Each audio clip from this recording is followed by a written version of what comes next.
But I really don't have any regrets. I really don't. I've lived exactly how I've wanted to. I've tried my hardest every single time. I didn't win the matches that maybe I should have always won, but I really gave it my all. So that for me is enough.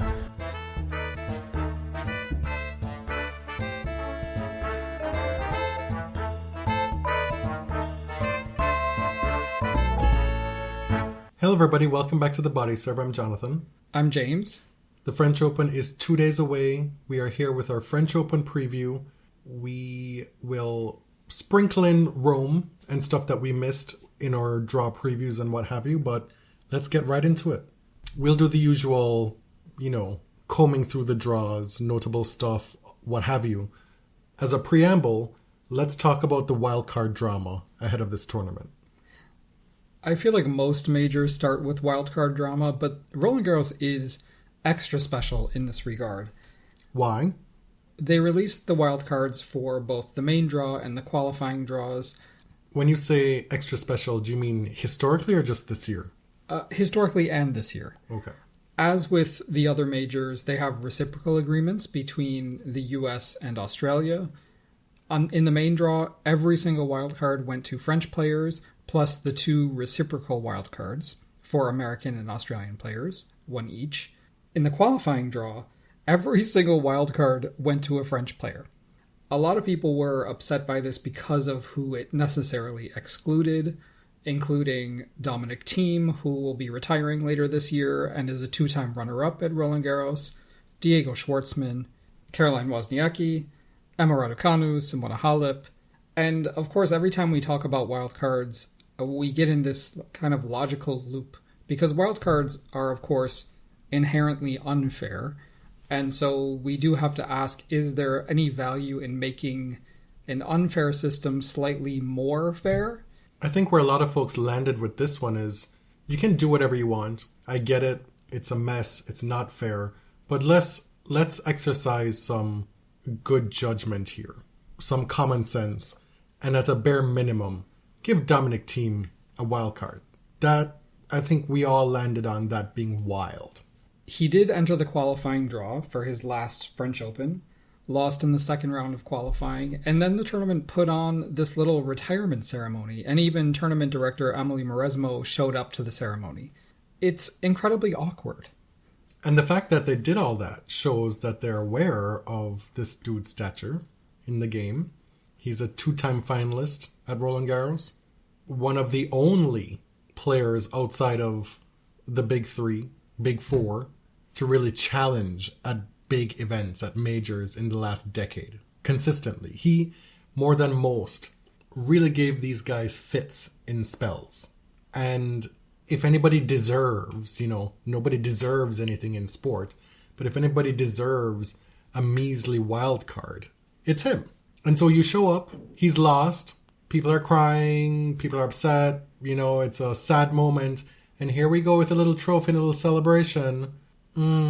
Miss me with that. Maybe he appreciated it, but I side-eyed that moment big time. Yeah.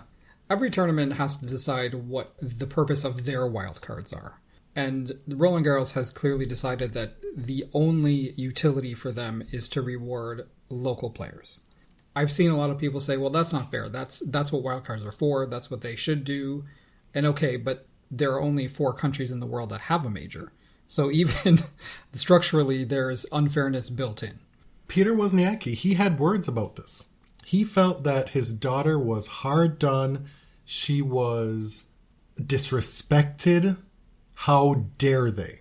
He said that, first of all, Caroline chose not to enter qualifying, even though she wouldn't have made the main draw, because she, quote, wanted to see if she is respected by the organizers. And that is, of course, his words, not hers. Right. She may very well not feel that way. He goes on to say, quote, "For me, it is completely incomprehensible that players who have done something, achieved something, showed character, and certainly attracted some fans to the sport, can be treated so badly after their return. But Caroline said that she had not worked hard all her life and had not achieved so much to now start as a junior." Wow. When I read this, First of all, this is why you should not get your coach parents to ever speak to the media on your behalf. They're going to be biased. You're their kid. But just to pick apart a little of this, Caroline has not been treated badly in her return. She didn't get a wild card to Roland Garros, but she has received 10 straight wild cards in the 10 tournaments that she's played since her return from retirement and maternity. Her ranking is currently 117. Now, had she chosen to play a handful of events after the US Open last year, instead of saying see you in Australia, I can see where 25 of those spots in the ranking may have, been added to her tally. Of those 10 wildcards, 2 of them were to slams, 5 of them were for 1,000 events. She's only played 1 event at the 250 level. She's clearly targeting the most premier events on tour, and quite simply, she hasn't performed well enough to get her ranking up quickly. Compared to someone like Svitolina, who was away from the tour for a shorter period, and who was younger. She got a boatload of points from 2 slams, and she was good to go. It's a different comeback, and I don't want to compare any woman's comeback from having children, but I think it's unfair to say that she's been disrespected overall. The WTA's maternity leave policy allows for a lot of leeway with this stuff now, right? So with a special ranking, a player's ranking is frozen for up to 3 years after they stop competing, and they can use that special ranking for up to 12 tournaments in a 1-year period after her return. For Caroline, she retired in January 2020, returned in August 2023, so her special ranking is unavailable. And she retired, technically. Mm-hmm. I don't know if there is a material difference. She said at the time that she was retiring, and then, of course, she had 2 children. So let's treat this as a maternity leave, right? And what should a player expect when they return to tour and, indeed, while they're away? So I think that's something that is important to talk about. Peter went a little bit scorched earth in the way that he discussed this. He made sure to mention other women returning from maternity leave, like Kerber, and in the future, perhaps Petra Kvitova, to sort of make this about more than just Caroline. But it felt overall really self-motivated. If his comments get people talking about the state of maternity and parental leaves in tennis, I think that's a great thing. Other things that could potentially happen is the institution of a maternity pay policy, which is something that was brought up in that infamous letter to Steve Simon at the end of last year. It's something that Naomi Osaka and some other players have even gone to their sponsors to discuss. Maternity protections for their sponsorships while they're on leave because the WTA doesn't offer anything. And now that the Saudi involvement is so enmeshed in all aspects of tennis, the WTA has signed on, maybe this is something positive they can actually get out of that money. If they're going to have PIF money, Saudi money, at least put it to some kind of good for the players. And if the Saudis are honest about wanting to improve the rights of women in their country and in sport, this is a good way to pay lip service to, hey, we actually care about women and women who are having babies, and we want to protect their careers. The draw came out, what is today? Today's Friday. It came out yesterday. Mm-hmm. And there are about 3 or 4 matchups across both draws in the first round that just knocked us on our asses. And the biggest one, and we'll start with the men's draw, is that Rafa Nadal in possibly his final French Open, we still don't know for sure, he is drawn to face that guy in the first round. I saw this and just zoned out immediately. I had to come back to it later. This is a rematch, of course, of the 2022 semifinal where Zverev got injured. And of course, a lot of people are like, oh, this is his chance to get revenge or whatever. There's so much magical thinking about that match because I see people look back and say that Zverev was basically at the advantage, which is so strange, down a set, about 3 hours in conditions that favored him, and he still wasn't winning. I don't know where that reading comes from, but I don't care about that. Because Rafa looked a little bit ragged. He didn't look his best. Sure. That's where that was coming from. But who's not trusting Rafa over 5 sets, even if he looks ragged? I see this happen, and I'm just thinking this is the universe's payback, personally to me and to us, for all that we've said and covered about that guy over the last 4 years. For being on his ass for the past 3 or 4 years? I don't think so. And so now we must suffer. Because my immediate glass half empty, pessimistic reaction, as I want to be, is like, great, this is how it ends. Not, well, oh yeah, Rafa can do this easily. You know? Right. Because the alternative is just so difficult to imagine. And it's not incomprehensible that Rafa could pull this off. Daniil Medvedev said in press today that he practiced with Rafa, and what he saw on that court playing with Rafa was better than what he saw on TV in Madrid and Rome. And, you know, Rafa playing on Philippe Chatrier is not historically the same Rafa that plays on the other red dirt courts in Europe. There's something different about him on that court. If he gets great daytime, fast, bouncy conditions, you know, like there are all these factors that could make this doable for him. I agree. That guy has made 3 straight semis at this tournament in the last 3 years. It sucks. It's a shitty matchup. Rafa still leads the head-to-head 7-3. It's just that it's 2-2 since 2020, and this is not the Rafa of old. Right. This, of course, is all happening in the context of that guy getting his first court appearance on May 31st.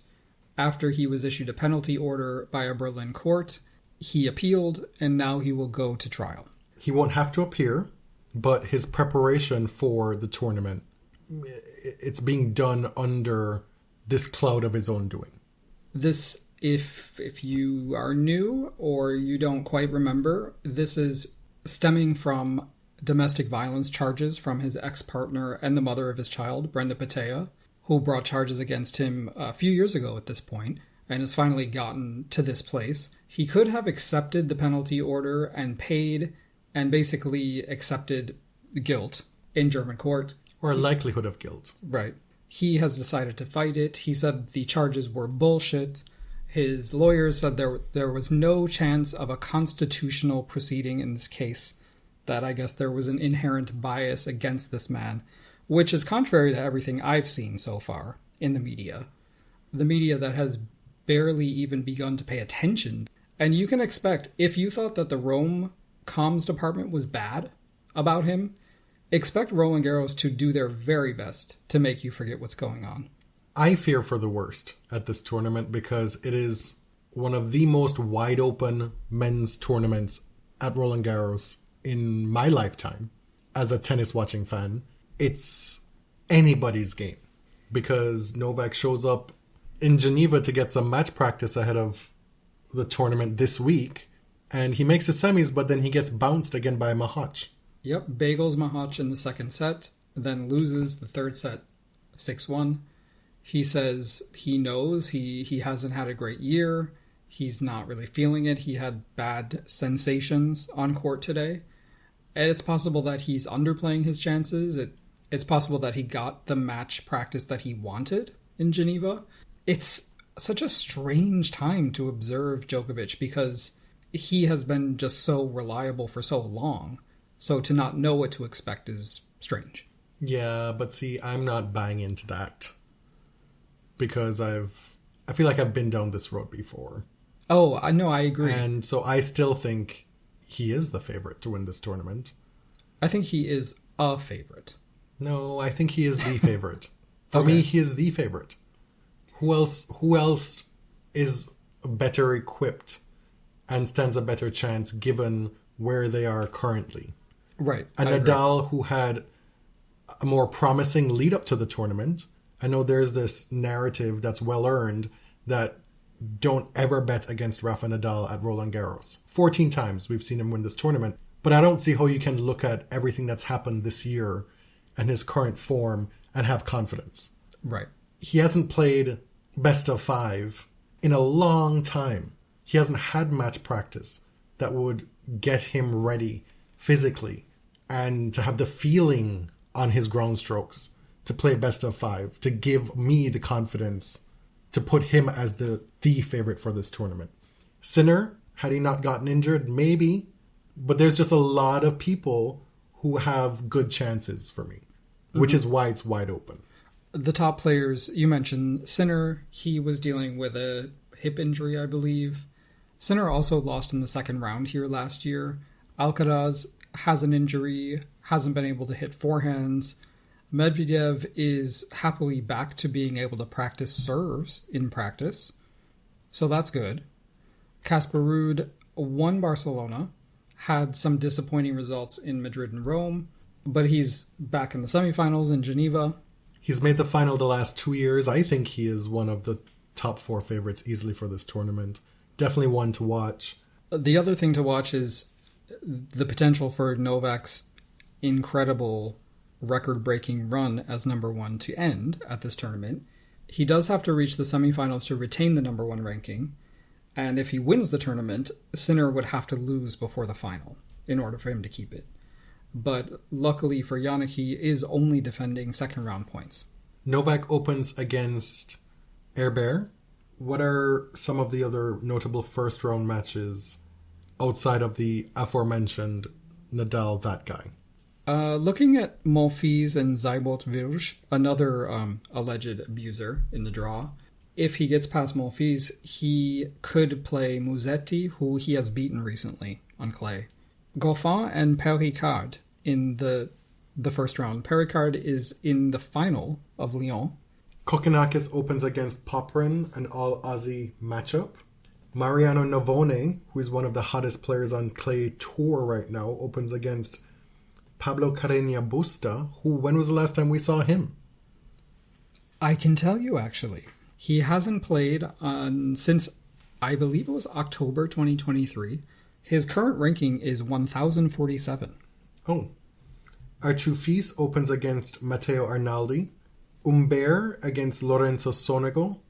Felix Auger-Aliassime against Nishioka. Chris Eubanks against Jannik Sinner. That sucks for him. Yeah. And then the other real big one on the men's draw, Andy Murray opens against Stan Wawrinka. This is a matchup of men in the twilight of their career. Andy will probably not play Roland Garros again. Stan is, I believe, 38 years old, a former champion. Murray is a former runner-up here. It will be cool to see them play.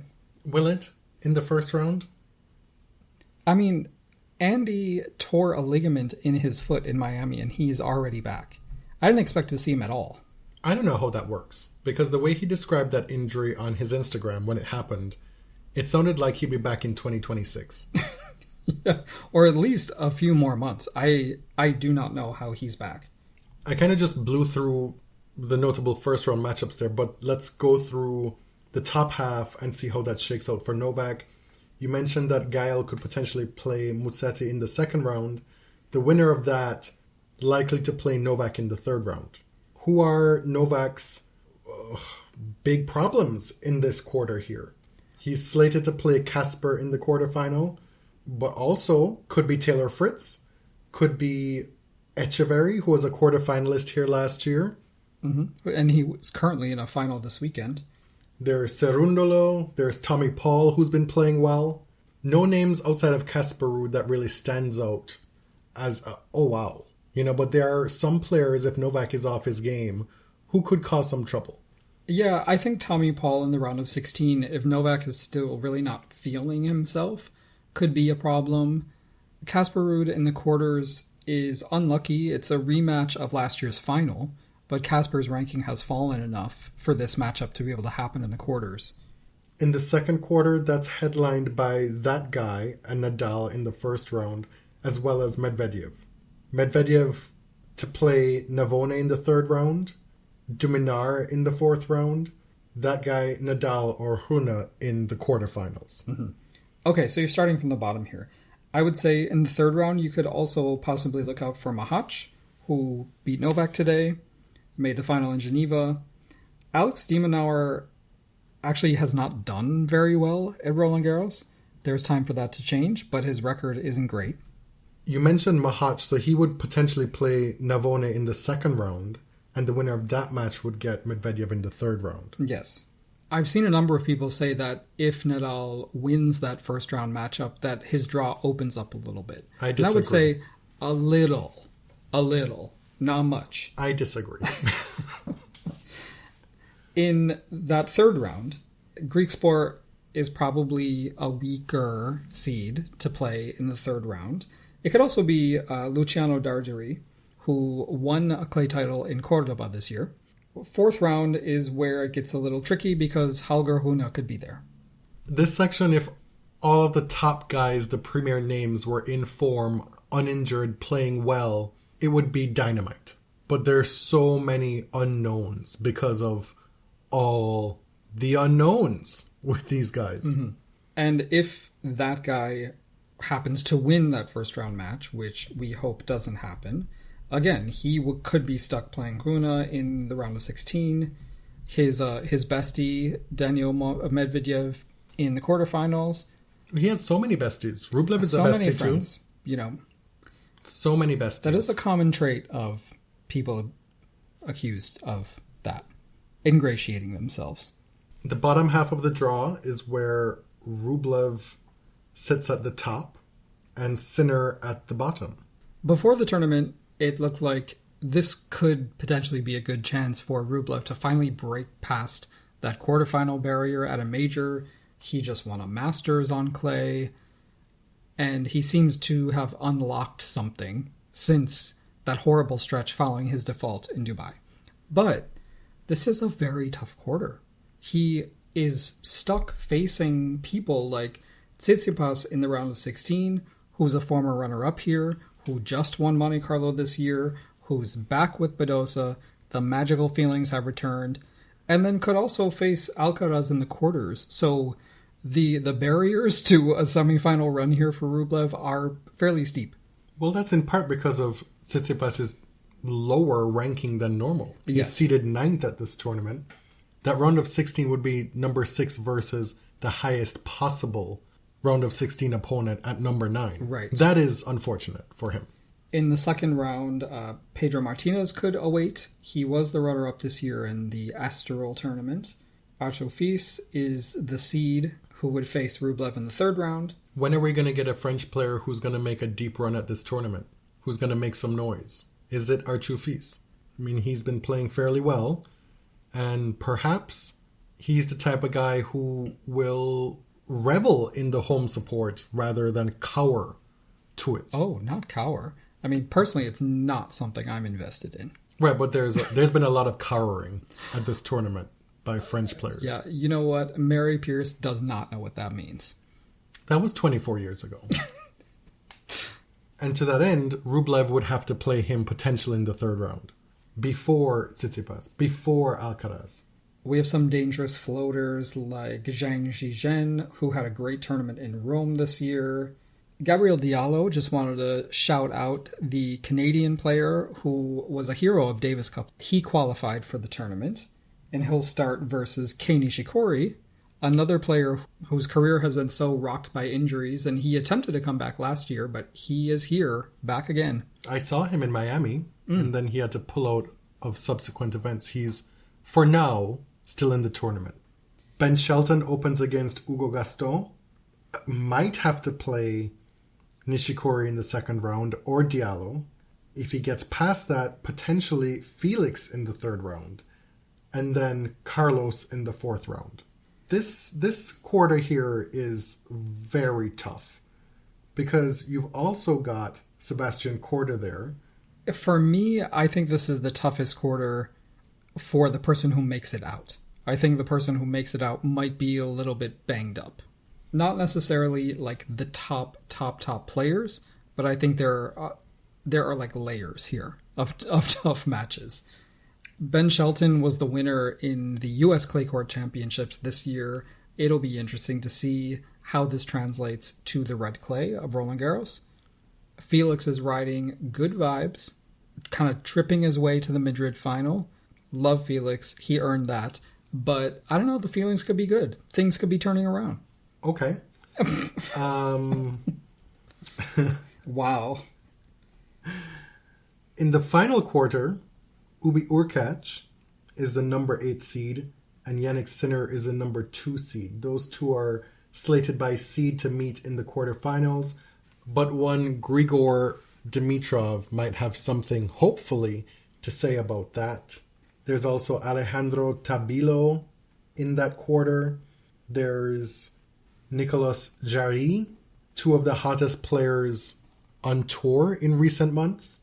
Do you want to know a fun fact about Alejandro Tabilo? Sure. Of course, you know he had a great Rome recently, reaching the semifinals. He beat Djokovic in that match after the missile incident. He plays for Chile, but he was actually born here in Toronto. Born and raised in Toronto. He actually played for Canada's Junior Davis Cup team. He moved back to Chile at the age of 19. And when he visited when he was 18, he actually didn't even speak Spanish. But he decided to move to Chile permanently, and now he represents them in athletics. And this week, after his great performance in Rome, a lot of Chilean papers were publishing, who's Alejandro Tabilo, and there's a nice, convenient rundown of his history. He also trained at Bollettieri, so that's like a few fun facts. Forgotten Canadian Denis Shapovalov is also in that quarter. Not forgotten Canadian. At this point, forgotten Canadian. He can change that, though. It's totally up to him. He opens against Luca Van Asch. Francis Tiafoe is here as well, potentially against Urkac in the third round, but also against Shapovalov in the second round, should that play out. Based on form, Urkac or Tabilo could make it through here. I expect Urkac to mess up some of my faves, but not go too far. So you're saying he's going to beat Dimitrov in the round of 16 and then lose in the quarterfinals? Potentially. Or Tabilo might have beaten Dimitrov already. Jarry, as you said, is one of the hottest players right now. Just reached the final of Rome. Has another runner-up appearance during this clay season. Baez, another clay specialist. Nori, a winner on clay last year. And then Jannik Sinner, who's a big question mark. The question mark of whether Jannik Sinner can win a slam best of 5-7 matches, that was answered in January. This is an even step further on that sliding scale of a question, because this is the ultimate best of 5 scenario to test your physicality. Right. And if he's not fully fit, this could be a tough ask. Overall, this men's tournament is an excellent opportunity for somebody to break through. Anybody. Put your hand up. Excellent opportunity for mess. For lots of mess. Unlike the men, the women's draw is headlined by a square, clear, prohibitive favorite. Iga Swiatek, back-to-back Masters 1000 wins in Madrid and then again in Rome, both times beating Sabalenka. The second time in Rome, far more decisively. She has leveled up. She is in prime form. And the question is, who can beat her? On a recent episode, I said that Iga had something like a 93% chance against the field. I do want to assure you that I was being hyperbolic. That was so you're not going to now say, well, I do think she has a 93% chance of winning? No, I'm not going to come up with a number. But Swiatek is, favorite doesn't really begin to describe it. Sabalenka, of course, is somebody who can challenge her on the surface, although the conditions in Paris favor Iga quite a bit. Rybakina is somebody who has beaten Iga on clay multiple times before. Another possibility. With this draw, I'm not really seeing it. The only thing that I could see tripping Iga up is her round of 16 potential matchup against Alexandrova. And I know that sounds crazy, because Alexandrova is often all over the place, but their head-to-head is just 3-2 Iga at this point, and Alexandrova has played her tough in a lot of spots, even when she's losing in 3 sets. She beat her in Miami, lest we forget, while Alexandrova made that run to the semifinals. That's the only spot, really, that I could see giving Iga some trouble. Because even if, say, we get to the quarterfinals and it's Danielle Collins again, she's now playing in a final tomorrow against Madison Keys in Strasbourg. Danielle has won so much over the last few months, but her head-to-head against Iga is not great, let alone on clay, let alone against an Iga with this much momentum. And then semi-final, maybe, Coco Gauff, 6-3, 6-4 in Rome, a much better loss to Iga than we've seen in recent times, but still, it was straight sets. That loss felt as close as Coco's been to solving that puzzle, but it's still a ways off, and the head-to-head is still 10-1. Right. Of course, people noticed potential second round, Iga versus Naomi Osaka. I'm so sorry, Naomi. It's not going to happen. Their head-to-head is 1-1, and the lone win for Naomi was in 2019 at the Rogers Cup. It's so weird to think that it feels like these two are of different eras. Naomi's still young, but she was off the tour for a little while, having a baby. She won her 4 majors it felt like in rapid succession. And it seems that their peaks have never come close to overlapping. Top seed Iga in that first quarter.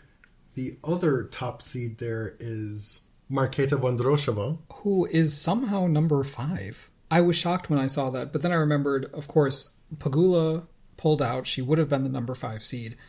I was just surprised that Vondrousova has kept her ranking up so high, because she's had kind of an underwhelming year after winning Wimbledon last year and reaching the quarters, I believe, at the US Open. You need just over 3,000 points to be in the top 10, and she has 2,000 of them from winning Wimbledon last year. That's the answer to that question. Fair enough. Kudermetova, potentially Iga's third round matchup.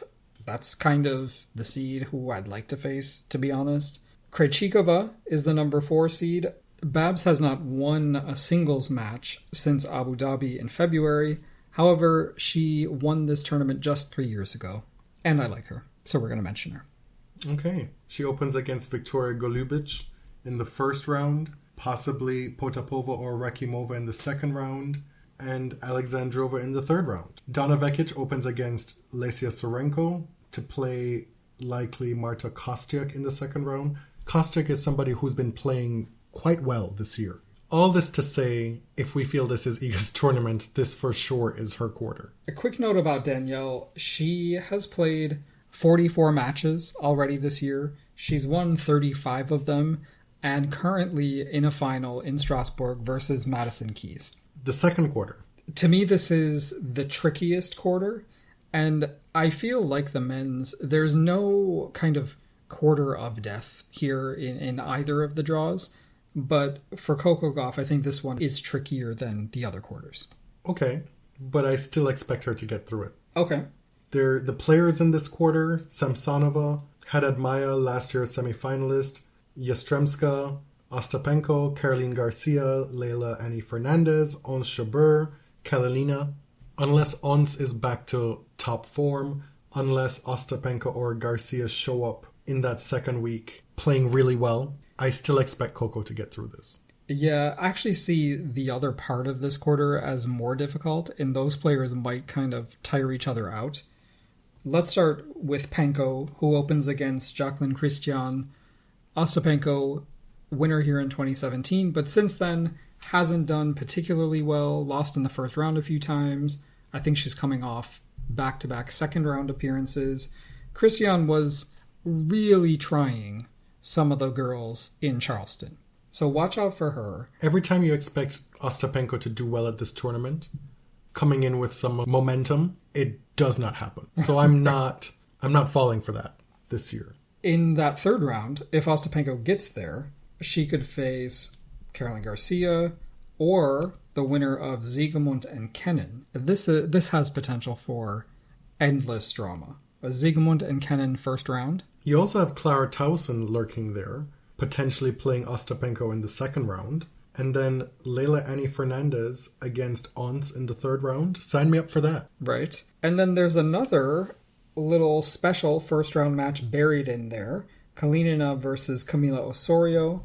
Kalinina, who was just in the semifinal in Strasbourg this week, and the winner of that would play either Ons or Sasha Vikri. Jabeur is somebody who hypothetically should be a very difficult quarterfinal opponent on clay, but doesn't have an amazing track record at Roland Garros. Ons made the quarterfinals last year, but she's had some disappointing finishes here, especially when she was favored to go far. I expect to see Iga versus Coco in that semifinal. Mm-hmm. I think that's the only thing I'm even remotely confident in saying. I think Haddad Maia is a big question mark. A round of 16, Goff, Haddad Maia. She made the semifinals last year. It could be tough, or it could not be. No, that is the stunning analysis that I'm Yes. sure our listeners tune in for. You know what? They asked for draw analyses, and this is what they're going to get. Wow. The bottom half of the women's draw is where I see opportunity for a lot of women to make a deep run. Well, the third quarter, the top half of the bottom half, there is number 7 seed Zheng Qinwen, the Australian Open finalist. She opens against Alizé Cornet, who is playing her final tournament of her career. Spare a thought for that woman, because that's a tough ask to open your tournament under those circumstances. Other first round matches of note. Kalinskaya opens against Clara Burel. Kalinskaya is the 23 seed, but she's only won 2 matches on clay this year. Bianca Andreescu resurfaces. She has not played back. a tournament since the Rogers Cup, forever known as the Rogers Cup in this household. Last now year, called the National Bank Open. she was slated to play the US Open, but she pulled out. And this is the first time we've seen her in 9 months? Yeah. That's crazy. And she gets punished by drawing Sorribos Tormo in the first round. They could be out there for hours. But you say punished, but some might say it's what she deserves. What? Because for all the dramaticking Oh, that's true. and mess that she carries on a tennis court unnecessarily sometimes. Sure. It'll be a test of her fitness.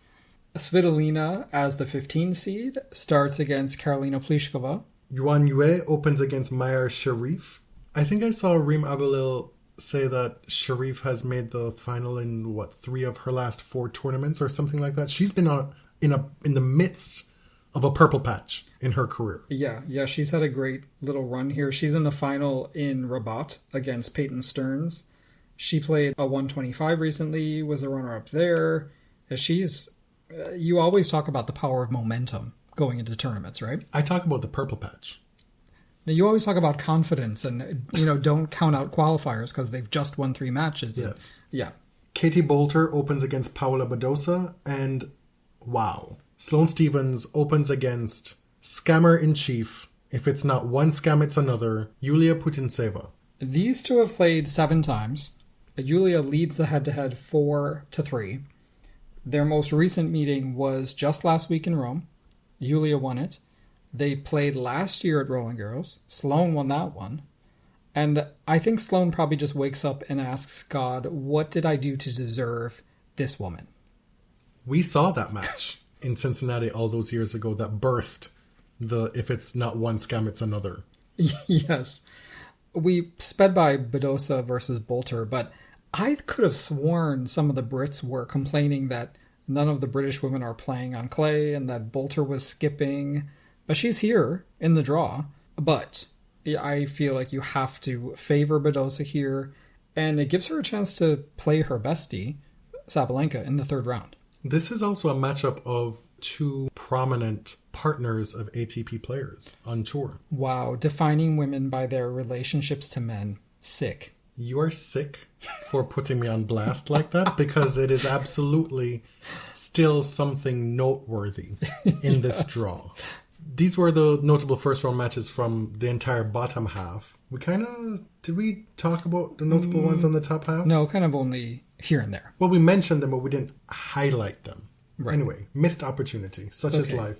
Third quarter, Zheng Qinwen and Yelena Rybakina. Those are the 2 top seeds in that section. Rybakina, what an odd year she's had. For a number of times, she was leading the tour in match wins.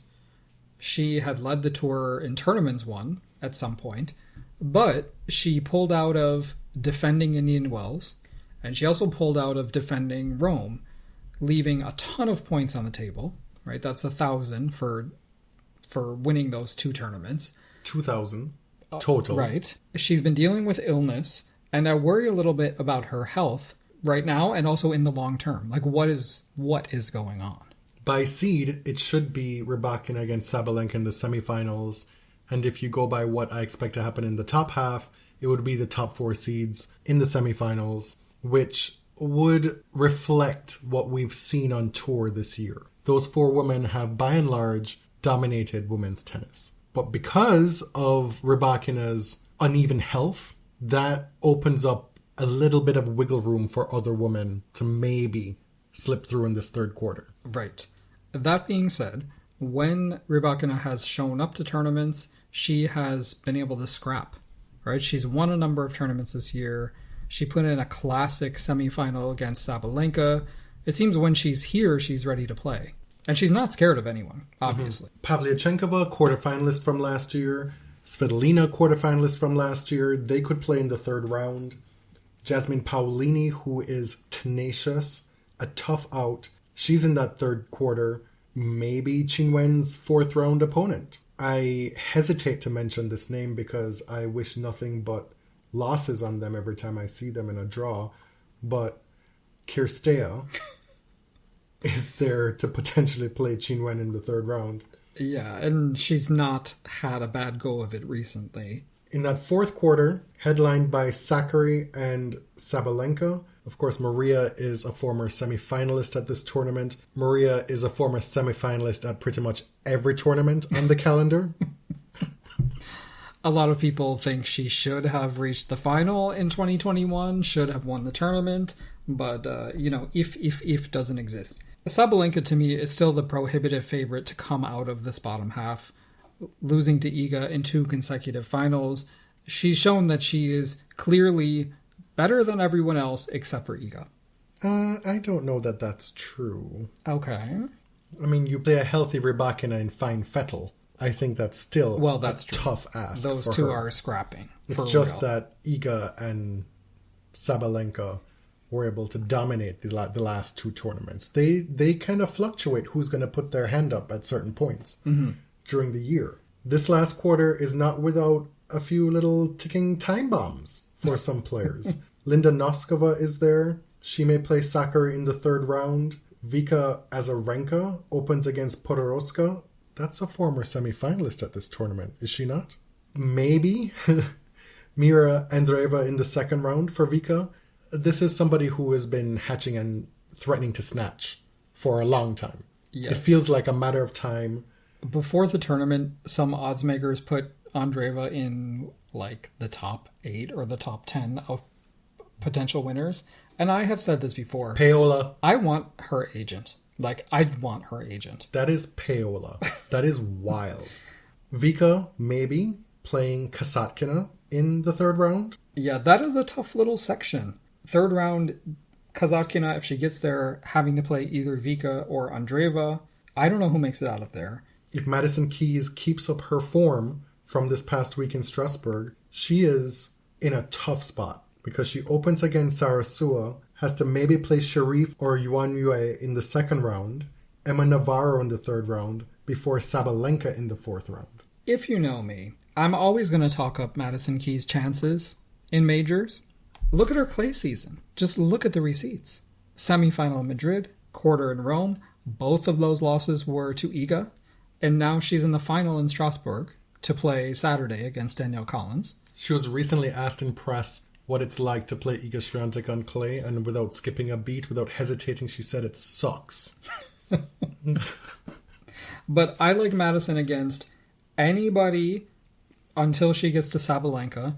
And even then, we saw the US Open. We saw the US Open semi last year. This is somebody now who's put together quite the past 12 months. I know I've said on the podcast before, you always look at the rankings and see Madison Keys there or thereabouts, and you're like, how is she there? Like, what were the results? Why is she ranked so high? But those flameouts are balanced or counteracted by stretches of consistency. Nothing earth-shattering, but she's, as I said, always there or thereabouts. Mm-hmm. And once she's firing, there is no greater show in tennis. There is none. Nobody on either tour right now can do what Madison Keys can do when she is in a purple patch. I agree. The first half of the U.S. Open semifinal against Arena is just the Madison show. And I don't think that anybody on tour can do what she does. Now, can she do it for a whole match or a whole tournament? We shall see. But she knows what it's like to get to late stages in majors. And I'm so impressed by the way that she recovered from that semifinal, because I was so sad when it was over, and I remember thinking, what if she goes home and thinks, I did the absolute best I can, I played lights out, and I still couldn't do it, right? But apparently, athletes are more resilient than me. You know, there's this thing that people say about tennis players that they pretty much lose every week. Right. They're used to it. Sloane Stephens, former finalist here, potential third-round opponent for Aryna Sabalenka if she gets past the scammer in the first round. And then a Badosa or a Bolter. It's a tough road for Sloane. That's the draw analysis for me, as far as I can tell. Do you have anything else to add? No. Even if Iga is a huge favorite, the women's draw is going to deliver every time. The tournament has also suffered from a few notable withdrawals. The one that really irked me and made me feel sad was Taylor Townsend. She showed up to play this past week and in the very first game suffered an injury. And so now she's out of Roland Garros. That is a huge guaranteed paycheck that she will not get. That's what immediately comes to my mind. That is, by the time he gets there, a half a semester of college for her son. Right. And it's popcorn. You know, Taylor is fun to watch wherever she is. She was already in the draw. They had to slot somebody else in. Number 5, Jessie Pegula is not ready to return to this level of competition. Says she's close. Muchova has been injured, of course, and her injury runs on, unfortunately. That is last year's finalist. Yeah. Who really tugged on Iga's wake. On the men's side, I think the only notable withdrawal is Lehechka. To date. Right. This could all change. Far. We got video and photo stills this past week of a Louis Vuitton campaign featuring Rafa Nadal and Roger Federer. These two broskies were flown to the Dolomites for this campaign in Italy. Oh. So they're... Okay. When I saw the mountaineering, I thought it was AI. Photographed. It was real? As far as I know. Oh. Photographed by Annie Leibovitz, who is in the midst of being just roasted all over the internet for how she photographs black and brown people. They took Annie out to the mountains? They took Annie. Louis Vuitton hired Annie. There is a tennis connection to this, of course, outside of Fedal. Coco Gauff did a photo shoot with Annie Leibovitz, and some people didn't like it. She's had this history of... It's a problem with lighting, really. She hasn't really known how to light darker-skinned people. And so a lot of the photo shoots have seemed just really like ruddy and kind of dark, and they didn't pop. So Viola Davis, Simone Biles. And not only didn't pop, they tend to veer in the side of gritty rather than beautiful. We listened to snippets of this podcast that featured Law Roach. Do you remember this? Yes. And the interviewer was grilling him on it. Mm-hmm. Because of his associations with Annie Leibovitz, and Coco Gauff watched this. And they used her Vogue spread as an example of how poorly Annie lights black people. And the tenor of it from the interviewer was that this was ugly. And Coco was so upset. Got in her mentions, told her, I actually really liked it. I felt pretty, and no, I don't. Thank you for that. You should be really careful with your words going forward. But Coco had seen all the backlash when the photo shoot came out originally. This was just one more thing that she happened to see. I felt horrible that it made Coco feel that way. Like the way that people were talking about the photographer made her feel like she wasn't pretty, like she didn't shine in the photo shoot. And we need to be really, really careful when we criticize things like that. Law was talking about how he asked for Annie Leibovitz for Zendaya. He asked for her on purpose, and he doesn't really see the problem. He knows that Annie's like one of the best in the biz, and that's why he wanted her. He also said part of why he wanted her is because he wanted to see his name beside the best on the cover of Vogue. Right, but look at Zendaya versus Coco Gauff, right? One of those women is a very light-skinned black woman. that the issue has been with women who look like Simone and Coco and Serena and Viola Davis. Yeah. Anyway. Back to this. It got the Fedal stands just so lathered up. They were frothing. It's been a while for the Fedal stands. Asking Rafa if he remembers the first time that he met Federer, and he says, well, I'm sure Roger doesn't remember, but it was so and so and so and so, and Roger's like, yeah, I don't remember. Well, Rafa beat him, so I would assume you remember. You're just being extra messy right now. I said the first time he met him. Oh, okay. Not played him. Calm down now. And this is maybe a preview of what we can expect for the rest of their lives. Yeah. Hell, if we're still being force-fed McEnroe Connors, McEnroe Borg 30 years on, why wouldn't we get this if they're willing? You know, and this is so much more elevated. And they actually like each other. Right? One final tidbit. Do you remember sometime last year, maybe, I dropped this anecdote of being at work with a young 20-something coworker, maybe 2021, and In Sync came on, and I asked, do you know who this is? And she said, Paul McCartney. I do remember. And it was such a great response, because there were so few answers she could have given that could have floored me, like stopped me in my tracks. And that was one of them, so good for her. Guess what? She did it again. Oops. She did it again, because when you do something like that, when the music is playing at work and something comes up, I'm going to ask you now, just to see where we're at. Mm-hmm. Do we get any of them even remotely in the vicinity of correct? So, Mariah's Dream Lover is playing. Mm-hmm. 8 weeks at number 1.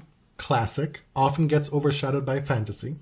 And I turned to her and I said, do you know who this is? And she says, wait, let me listen. Madonna.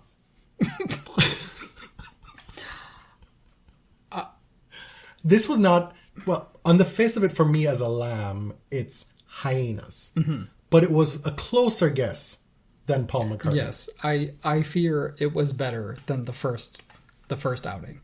At least they're both pop stars in the 90s. We've gotten emails from people saying that that's a moment of listening to the podcast that sticks out to them. We've had people interact with that moment on the show, and so I've told her this, and she's like, excuse me, what? We never named her, so we don't need permission. Can you imagine Bye Bye Bye by Paul McCartney and Wings? Maybe they wrote it. Maybe it samples one of their songs. I Want It That Way by The Doors. All or Nothing by Jimi Hendrix. O-Town? Wow, you're bringing third-tier boy bands in it? How dare you? We are not participating in a racket bracket. Personally, this time around, feel free to do it. The Body Serve tennis app thing is still there. Yeah, the league is still there. It still exists. We're not really monitoring it, and I don't really feel like doing it, to be honest. I don't need a reason. Well, and because you've taken such a firm stance, I've decided, well, I guess I'm just not going to do it too. So you can blame James more than me, if you will. Regardless, I am really looking forward to this tournament. As I said, the women's side is going to rock regardless. We'll see what happens on the boys' side. This tournament should have your full attention because it's right in your waking zone. It is, yes. So I expect you to have multiple screens going while you're working. Nobody needs to know at work, and you need to be paying attention. I ask listeners, for those of you who care, keep your media literacy hats on for the way that Alexander Zverev is talked about during this tournament. That's all. Do you want to elaborate further? Well, I think I did earlier in the episode. He will be in court, at least by proxy, this Friday during a tournament he's playing in which he is probably one of the favorites to win, coming off a Masters 1000 title. No, we're not mentioning that. Oh, okay. We did so well to not mention that the entire episode. Yeah, okay. But he is in court for allegedly beating up the mother of his child. He's been accused by one other woman publicly, who was the first person to accuse him, in 2 stories in Racket and Slate. The ATP has no policy on domestic violence. Still. They have hired somebody as the director of safeguarding, but we await a policy. Hold their feet to the fire. Hold them responsible. Thanks for listening. Till next time. Thank you. Thank you very much.